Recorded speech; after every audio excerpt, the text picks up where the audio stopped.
সজদে সর ঝুঁকতা হে ইয়ারা মে ক্যা করু। তোমাকে দেখলে আমার মাথা সেজদায় অবনত হয়ে আসে, বলো হে প্রিয় বন্ধু আমি কি করতে পারি। এখানে বন্ধু তো আর হবে না, আমি তো একটু শুদ্ধ ভাষা ইউজ করতে গিয়ে বন্ধু বলেছি। আপনি তার বন্ধু বলবেন না, আপনি কি বলবেন? আপনি বলবেন হে প্রিয়তমা, হে প্রিয়সী। এই তো, তাই না?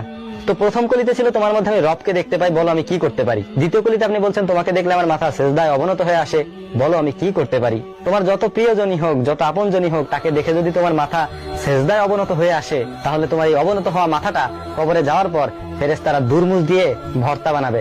মনে রাখো, সেজদা হবে একমাত্র আল্লাহর জন্য। আমি জানি এসব কথা বলার কোনো মানেই হয় না, কারণ এই গানগুলি শিরকে ভরপুর, এটা আপনিও জানেন আমিও জানি, কিন্তু তারপরেও আমরা গাই। কোনো মানুষকে দেখে যদি আপনি মনে মনে চিন্তা করেন যে তোমাকে দেখলে আমার মাথা সেজদায় অবনত হয়ে আসে, বলো হে প্রিয় বন্ধু, বলো হে প্রিয়তমা আমি কি করতে পারি, তাহলে ওইটা আপনার মাথা না, ওইটা গাধার মাথা। কারণ কোনো প্র্যাকটিসে মুসলিমের মুখ থেকে এই শব্দ উচ্চারণ হওয়ার কথা না।